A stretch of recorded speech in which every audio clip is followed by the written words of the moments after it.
A friend of mine asked me if I was gonna jump. And I remember being hesitant. But of course I was like, oh, okay, yeah, let's do it. There was no wind. Like from recollection, it's still a nice day.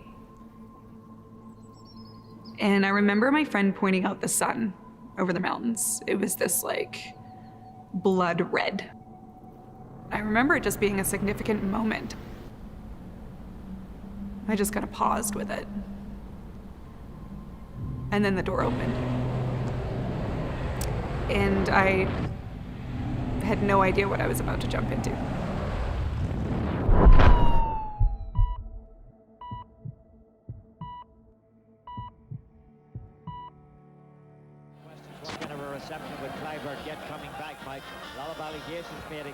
The Euro Championships were on, and that had sort of started a couple of days before. I'm a huge soccer fan, you know, everything about my life again is soccer. But then Abbie came along, and I don't even remember who won that tournament. I don't even remember how far England got in that tournament, because when Abbie was born, focus gone. Focus was on Abbie, and it was just the cutest little thing in the world. Abbie's unique. Abbie is Abbie. There's only one Abbie, and there'll only ever be one Abbie. She's a goal-getter, very independent and confident in her own abilities from a very early age, and that's just exaggerated as she's grown into a young woman. My name is Abbie. I was born in England, and I live in Calgary, Alberta, in Canada, across the pond. My whole life I have been a musician, singing at like 5 years old to present day. When we go into music stores and they had the headphone sets and you would just press play, I would put the headphones on, press play to Britney Spears and just sing it as loud as I could in the middle of the store. Which I definitely was very out there in the sense of just not really caring what the surrounding was or what people thought of me. This grew into being such a big part of my life. I moved to Nashville to pursue a solo music career. I have been in multiple bands. My current one, Gone Cosmic, which is so near and dear to my heart, is such a big part of who I am. If it's something that's gonna make me a little bit uncomfortable, I'm probably gonna try it. She takes after me. I've always done something out of the ordinary. I spent 15 years in the Royal Engineers, did my military diving course, and eventually went back for my advanced diver course. So whether it be searching for weapons caches, searching for explosives in the rivers, in the locks, or occasionally searching for bodies. We did a lot of covert work, so to speak. Didn't spend a lot of time in uniform. And it was exciting. You know, it was a unique job again. And I've now been working offshore for almost 25 years, and I've never worked a 9 to 5. Because my dad was in the Army, we bounced around and moved to so many different places. Like we were in Germany, we were all over the place. My dad had been up at a base near Red Deer, I think it was, and so he was familiar with Alberta. And then eventually when my dad decided to leave the Army, we moved to Okotoks. And so he hauled everybody out. Me and my mom flew, and my sister got in the car and drove with my dad, my grandfather, and our 2 horses across Canada to get them to Alberta. So it's always like there's an extreme, I think, with our family. When we moved to Okotoks and got to Alberta, I think for myself, it just felt like another place, like almost like I was waiting to move on to the next place, because that's kind of what me and my sister were used to. And it was almost boring, because I was ready for that next adventure, that next unknown. I saw skydiving in the movies, and I didn't even know how to comprehend that is what people do. And then I remember I was driving through Edmonton up to Grand Prairie, and there's a drop zone up there, and I thought, ooh, that would be cool to just like stop in there and just go do it. I wanted to skydive because I love to push myself and my boundaries. I'm the same. One day I was home, I was in between jobs. It was the summer. A mutual friend of mine and Abbie's called me and she said, hey Steve, do you fancy going skydiving? I was like, not really thought about. And she says, oh, come on, there's a whole bunch of us going, you'll make number 8. So I said, yeah, okay, I'll do it. I was probably the most scared I've ever been in my life. And we got up to altitude, shuffled me to the door, and then we just rocked and away we went. It was just euphoria. We came down to the ground and he unclipped me. I stood up. I said, when's your next course? That's how I got into it. My dad and our relationship grew a lot closer because of skydiving. I went out and watched him jump a couple times and I was like, oh, this is really cool. My dad had called me randomly in the summer of 2020 and he said, hey, I booked you a tandem. I was like, I'm sorry, what? So I went up on my own with the tandem instructor and launched out of the plane. I think I was addicted to that feeling when the chute opens and it's just quiet. And there's nothing else worth thinking about in that moment. And that year, Abbie had also learned to scuba dive. I was a diver. And then Abbie started skydiving and she was just following in my footsteps, right? It was so proud, she's got the guile and the inner strength to take on these challenges. I mean, both of them are quite extreme. I wanted to skydive just to see how I respond. I don't want fear to control what I do. So I was going really, really hard for my certification. I was not messing around. I went up every day that I could. I was rushing back from the drop zone to make my lunch meeting. So I was really gunning for it. I was the first licensed student in the season. And I was really proud that I was like the first student of the season. I was like, yeah. Yeah. It's such a silly thing now, but it meant a lot to me. So I continued to go really heavy with it.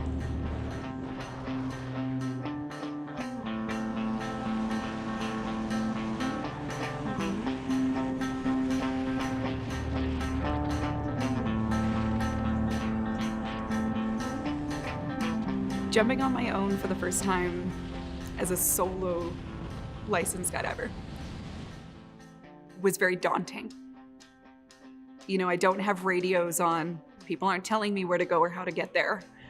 I'm on my own. I know where my target is, where I want to land, but it's up to me to get myself there. One thing as well with skydiving, that I really appreciated in training was that they really persistently said, nobody else is going to save your own life. So I was driving out to the drop zone, music's super loud. It was like a gorgeous day. I was really excited, I was happy and just ready to go and celebrate a milestone jump that my dad was about to do. So I get there, we all get in the plane and my dad and his friend go first. I follow behind because I'm the newbie. That jump was a successful jump. I made it back to the DC just fine. I got down to the ground and then I got to the mat and started packing the parachute. And then it was a little bit further into the afternoon, we were getting to planning the load for the sunset load, which is the final jump of the day. And a friend of mine asked me if I was gonna jump. And I remember being hesitant. I was like, oh, I don't know, I'm not sure.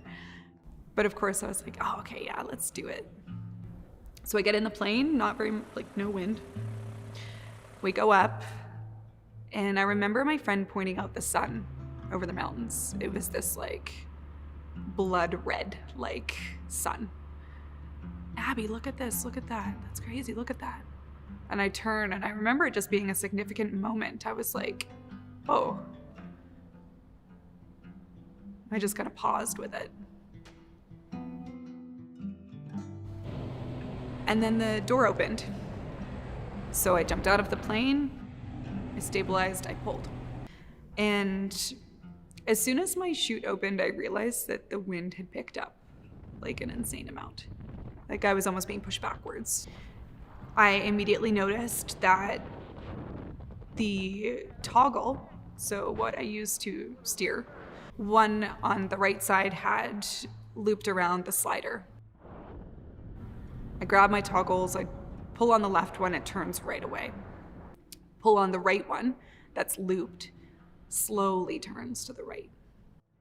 So I tried to reach up and I tried to unloop the toggle from the slider, but I'm like 5'0", and this is a rental rig that's not sized to my body, so I couldn't quite reach it.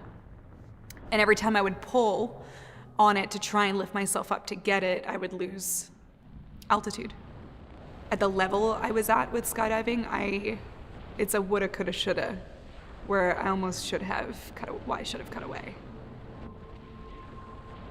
I lost a lot of altitude really quite quickly. And I realized I wasn't gonna make it back to the DZ and land in the landing area. But there's a farmer's field here. That's fine, I've landed in a farmer's field before, we'll just do that. So as I'm coming down, the wind is coming from the north. All of a sudden it drops to nothing, there's no wind. And then it switched directions on me. And the way that it came and how heavy it hit, it lifted the dirt off of the farmer's field, I remember that. It came over a tree line and it created a burble. So imagine a wave. It's just gonna wave and it's gonna roll over and it's gonna continue to roll. And due to where I was, the burble hit my parachute and it collapsed and I fell the rest of the way down.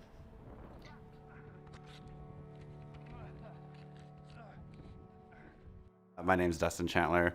I'm a tunnel instructor. I'm actually the lead instructor at iFly Calgary.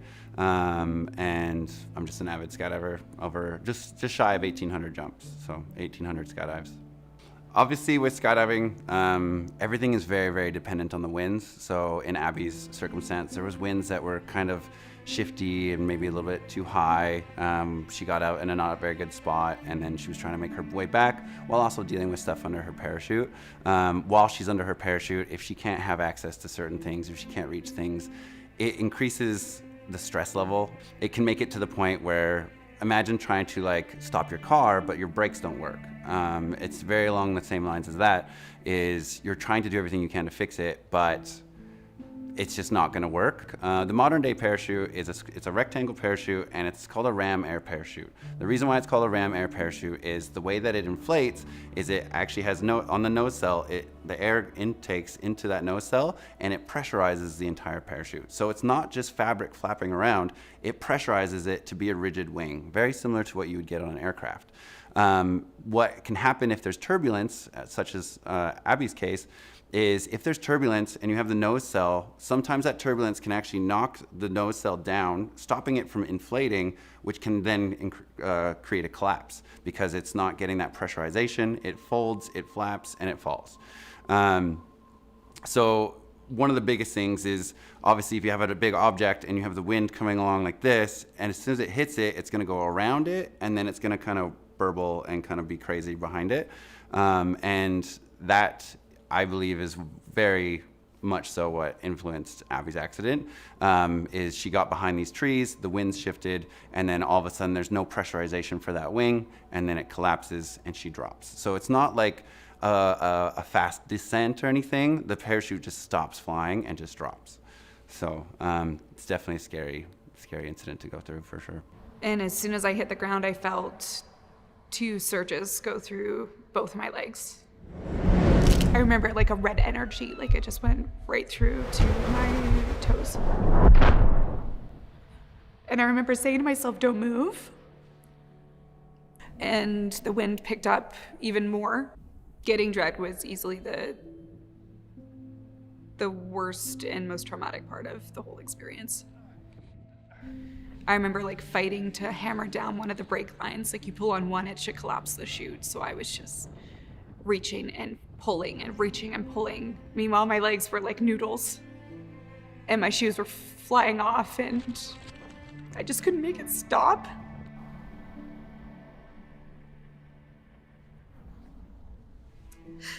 But then I saw a truck come like barreling across the farmer's field. And it was 2 of my friends. They had to drive past me Before they did, I just remember them driving alongside me and I was just like, help me, like, help me. So they got it down and I was just kind of laying on my side and I knew I couldn't stand up. I didn't want to move. It was very, very, very painful. When I saw her, I had an immense feeling of guilt because if I wasn't doing this, Abbie likely wouldn't be here right now. It was a horrible moment. Everybody loves Abbie, everybody knows Abbie, and to see her laying there and just looking in Abbie's eyes, I knew it wasn't good. Everybody's just around me kind of trying to give me comforting words and, hey, everything's gonna be okay. Like, you know, can you feel this? As they're touching different parts of my legs, and some I could, some I couldn't. Couldn't move my legs. And I was in a lot of pain, but I was also making jokes. She was laughing, she was joking, she was being lighthearted about it, and I'm like, how have you got the strength to put a smile on your face right now, you know? They roll me onto the stretcher and I make a joke about if one of these people in the field, one of my friends, don't get a picture of me for my Tinder profile right now, I'm gonna be really pissed off. So they did. There was a lot of shock. There was a lot of shock and uncertainty lingering. I definitely didn't think that it was going to be like a long extended stay at the hospital. Like, I had no idea. Getting to the hospital was a new world for me. I'd never broken a bone or been like needed to be at a hospital before. I remember I was texting my band and we had just finished recording our album. So we were in the plans and inner workings of getting a tour together and launching that record and playing all these shows to support it. And I was like, hey boys, just a heads up, I'm gonna be out of commission for a little while. Thinking it would be like a couple months. Yeah, so I'm Stefan Duplessis. I'm a neurosurgeon here at Foothills Hospital, and my subspecialty in neurosurgery is spinal neurosurgery, meaning really dealing with spinal injuries, degenerative conditions, anything really related to spinal conditions. We encounter compression fractures because of skydiving very infrequently. Abbie suffered what we call a burst fracture in the lumbar vertebra, number 3 to be specific, and that typically happens when it happens with any kind of impact, and the impact causes a rupture of the vertebra. So it's as it says, it bursts it. As it bursts, it causes a retropulsion, or kind of an explosion of the bone, and because the vertebra is sitting in front of the spinal canal and in front of the nerve roots, what happens, it causes compression or injury to the nerve roots at that moment of impact or trauma, and those injuries can affect motor function, sensory function, bowel and bladder function, and can lead to, in some cases, very significant neurological deficits that may be permanent. While I was laying in the field, I know that I was trying to make it better than what the situation was. Like, I was trying to have an optimistic view or be like, oh, it's not that bad. But I think I was more so for everyone around me, but also for my own view on it. It was something that I didn't want to come to grips with. Essentially, I was paralyzed from the waist down. So when I looked at Abbie's CAT scan, there was also a crack in the back of the vertebra, and based on Abbie's clinical presentation at the time, there was a high suspicion that there may be some nerve roots that were trapped in the back of the fracture, and that is a big driver into making a decision for doing surgery, because you actually have to go in and remove the bone fragments and also realign the spine so that you can optimize the potential outcome. I think it was like 7 or 8 hours, the surgery itself. overall the expectation was that Abbie was going to see improvement, but again, the extent of that improvement is difficult to predict at that time. We're always a bit reserved in the prognosis. Injuries to the nervous system is typically unpredictable. I remember waking up in a hospital room, and I couldn't really talk. It turns out that the breathing tube caused enough pressure on my vocal cords that it paralyzed my left vocal cord. The positioning for treating a fracture like this is we have to position the patient prone. So that means face down. So what happens is somebody lies on their stomach with their hands up like that. But before we can do that, we have to put a breathing tube down the throat because if you're going to be lying like this, you're going to be paralyzed and sedated or under a general anesthetic, which is a really deep sedation, and also for pain management because the incision is quite long. So there has to be a tube going in, and sometimes with the positioning and with the tube going through the throat, between the vocal cords, it can cause damage or it can cause injury to the vocal cords. I think Abbie was quite unusual, being a singer as well as having the vocal cord issues. I know it's actually quite unusual for us to see that after. We do see hoarseness afterwards. That's typical, but vocal cord paralysis is pretty rare. I couldn't sing any of the songs that I have written. And it was basically just like the cherry on top. It was an injury that had nothing to do with the skydiving accident. And that injury is exactly very similar to my legs, where you're waiting for nerves to reconnect. And there's nothing you can really do to encourage that. It's a waiting game. The psychological impact that uncertainty is going to have, how it's going to affect my quality of life, my career, those kinds of things. And there's many little things that we don't even think about that will still surface afterwards. I realized very quickly that this wasn't just a one-stop shop day of hospital. This was going to be a long-haul challenge in recovery. In the acute phase of the injury, there's not a lot of answers. There's not a lot of answers that I can give somebody. I can only say, for example, that we know that there's improvement and the prognosis is good, but I can't provide exact information because we don't know. We just know in general that there will be improvement. It was just a nerve reconnection that I was like waiting and hoping for it to happen.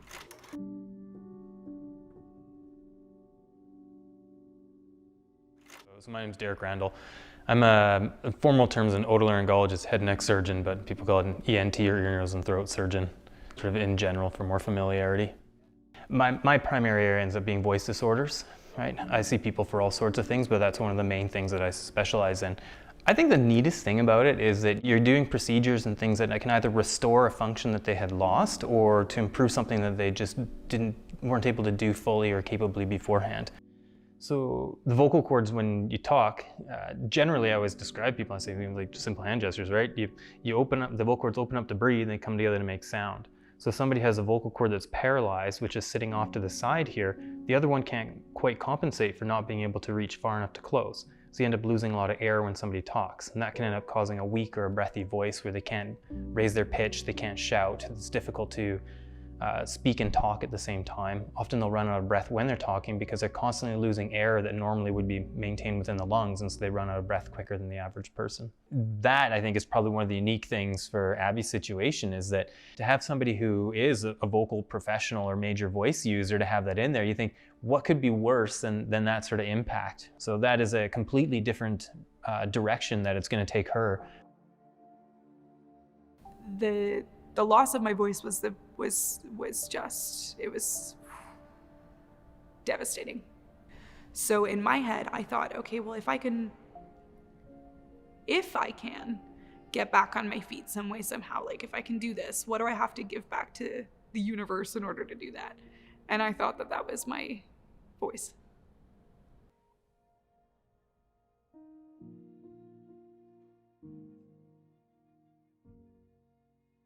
The first little while that I was in the hospital, I was completely horizontal in a bed, letting, you know, the surgery site heal, and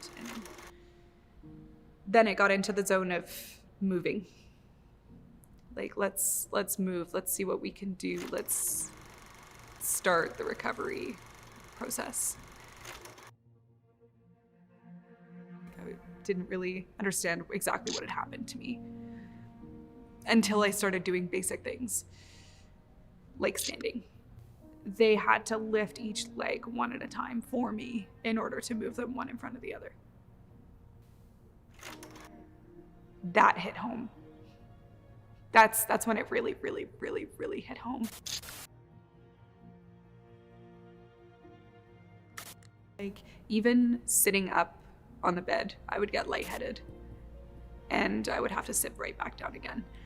So I went from sitting up to sitting up and turning, to then physiotherapists coming in, sitting up, turning, and like standing. Like, it was very, very slow that the reconnection started to happen. Having a positive attitude or a positive outlook and seeing the glass as half full is very, very significant in making good progress. I think she accepted it very well. Certainly there's ups and downs, but in general, she went into the rehab. I think all of that really helped her with the recovery. It keeps her motivated. So they would roll me to the physiotherapy room, and this would be like a 20-minute session a day. And by the end of that session, I was so tired I would sleep the rest of the day and night. When I proved that I could do these 20-minute sessions and still have ability to maybe do more, is when the conversation about Ward 58 came up, the rehab ward at Foothills for spinal cord injuries. So I had a doctor come by and evaluate my abilities, my strength. They would use a cotton swab and a needle of sorts to like poke down your legs to see where feeling is, or where it may be coming back, or where it just doesn't exist. At the start, there was really no feeling. But each time they tested, it was like something was vaguely, slowly starting to like wake up. When I got to Ward 58 is when the rehab really kicked into gear. And we were gauging as a team what I could do, where there may be room for improvement, and what me leaving the hospital is gonna look like. I mean, when you hear her story, you know, and what happened, it doesn't sound like an accident that people would survive. I'm Shannon Angelvet. I'm a recreation therapist here in Calgary with spinal cord injury patients. It was about a month after her accident, and she was in a wheelchair, using a wheelchair full time. Kind of as part of my assessment, it's really a matter of getting to know Abbie, trying to determine what her life looked like previous to the accident, and how I can incorporate some of that into our therapies and our interventions. And then as she progressed, then we try to kind of progress with her to look at what the plan is going to be when she leaves the hospital. One of her goals was to jump out of a plane again. Like, if you know her now, I get it. But at the time, you know, I thought she was crazy. She just is so driven and motivated that I knew that if that was the goal, I had my work cut out for me. I kept pushing myself. So every day I had rec therapy, I had physiotherapy, I had occupational therapy, I had voice therapy. Like, it was a full-time job. We all want the same thing for her, and with an incomplete injury like Abbie's, nobody knows what the outcome is going to be. I always kind of tread lightly You know, it's not my job to tell her she's never going to walk again. My goal is to get her back doing what she loves to do and what she likes to do. And thankfully, she just kept getting better and stronger and able to do more. I have a very significant support system. And I know that what helped me was celebrating all of the wins. And I had a support system around me that did the exact same thing. No matter how small it was. Like I could literally, when I lifted my leg up off the bed, my friend was like screaming in celebration. I think the moment that I thought, I'm gonna do this, was when the two physiotherapists like helped me stand. And they would get me to fold laundry and make a cup of tea. And I just had that moment where I just like stared at myself standing. And I'm like, okay, let's go. Just like when the door opens, let's jump.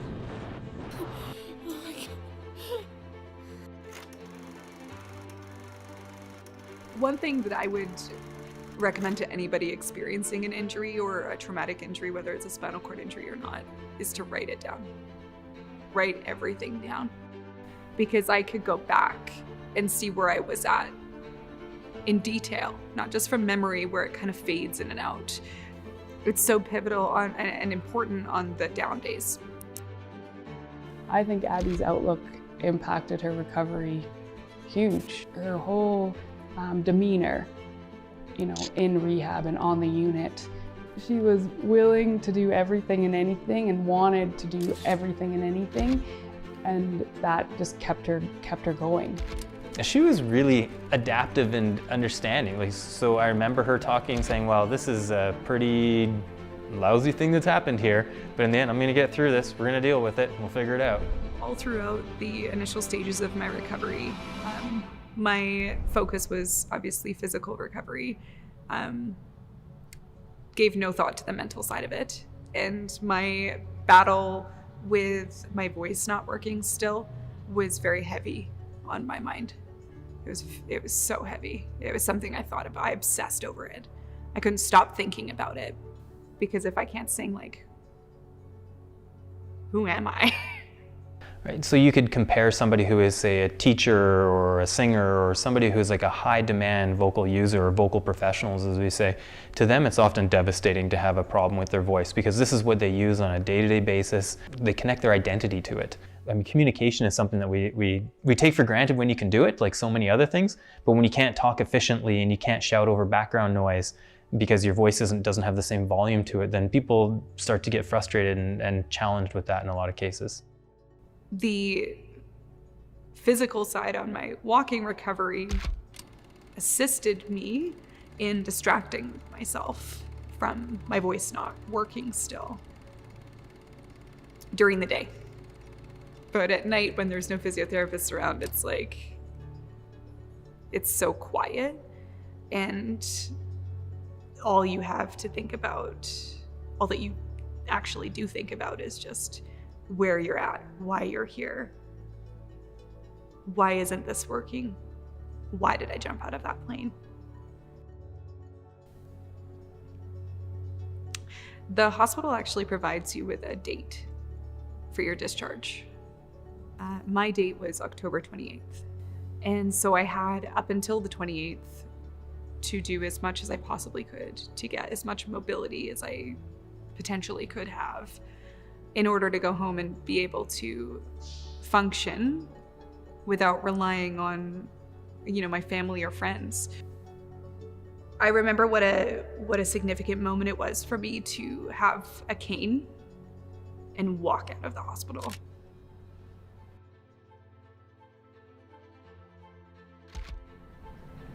When I got there, when this all happened, I didn't know what I was going to be able to do, but I knew that I said, I was like, I'm going to walk out of here. This has to happen. So when I walked out of the hospital, it was just like,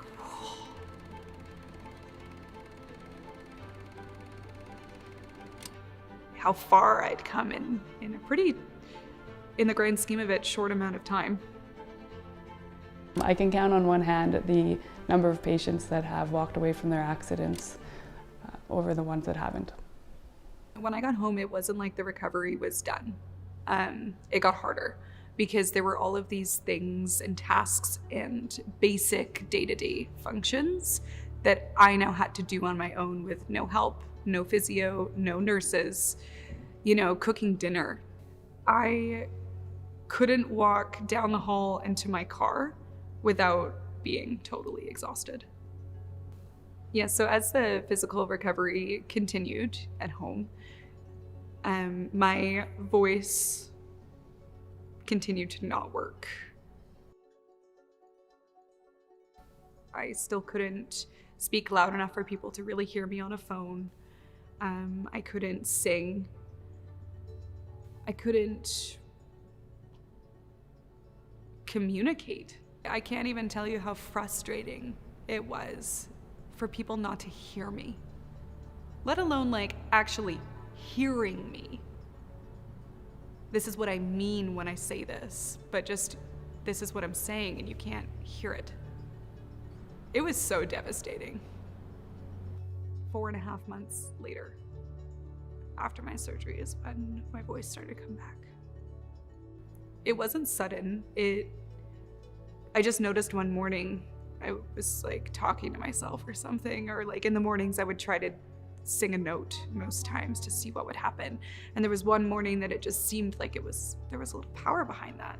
But then I'm playing in my mind, I'm like, yeah, but what about the acoustics of the room? Is it playing off of that? Am I really hearing this, or is it not happening? I don't know what's happening. It's probably not working. Like just busy mind. So you doubt it, but then the next day it sounds a little bit louder and clearer, and then all of a sudden I'm like, whoa, I'm talking and people are hearing me. I can order a coffee at a cafe and people don't say, what? And then it came back. When I started getting my voice back, I could not believe it. I was so dead set on, if I can walk away from this accident, then what do I have to give back in order to do that? And I really, really, really dug in and thought it was my voice. So when my legs were functioning and then my voice started to come back and I could communicate again, it was just like, I was so relieved. Yeah, so as my body started to become stronger, and I had the ability to move around a little bit more and stand up longer, you know, life started to kind of creep back in. Shows were being booked. I was working again. We finally released that album that we recorded. And we went on tour. And I remember we were in Lethbridge, and we were playing Lethbridge, and it was our first stop on the tour. And we were playing the first song and I felt something. I was like, oh, that feels really weird in my back. And this is just shy of a year later after the surgery. And I had this like crazy pain and heat. And we played the set, but I was like holding onto my back and I was like, oh, I'm in so much pain. Like, this is so weird. And I remember thinking to myself, I haven't felt this amount of pain since like the early days of my recovery. And then every show we played after that, I was in all this pain. And I'm like, oh, my body's just getting used to touring. I played all those shows and came home. Still lots of pain. Didn't really think anything of it. Thought rest would fix it. And then I went to work one day. I bent over to pick up my coffee and I heard a giant crack.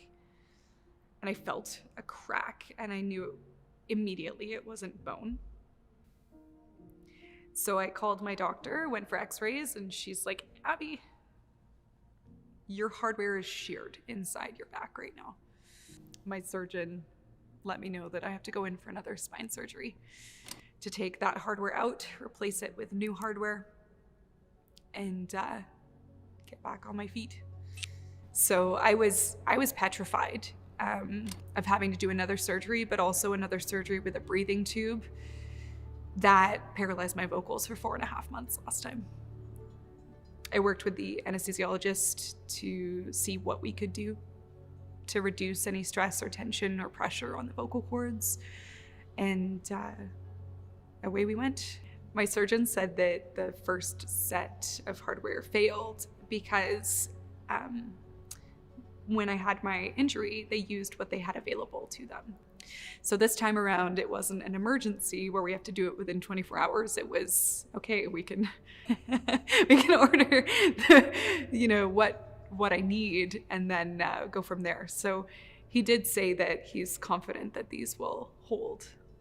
And my recovery since the second surgery has really opened my eyes as to how severe and how much work I put in to recover from my first surgery and injury. Because there were parallels, right? Like your back is sore, they've cut through all this stuff, and there's like surgery soreness and things like that, but I could still walk up the stairs 2 days after my surgery. Slowly. Stairs are still the loudest reminder of the injury that happened. Very slow. But yeah, the second surgery went really, really well. And I feel as though now I'm back to the point, if not better, than I was before the hardware broke. And I'm gonna continue on this recovery journey. I've still got time for the nerve regeneration, so I'm still getting feeling back in my legs. And I'm still rebuilding the strength in my legs. I volunteer at Foothills now in the spinal cord unit, so I go and hang out with people experiencing similar. I think it's just important to share your experiences with people because I know how hard it is or how hard it was for me. My next steps look a lot like more shows and more human connections and taking whatever this life has to offer and running with it.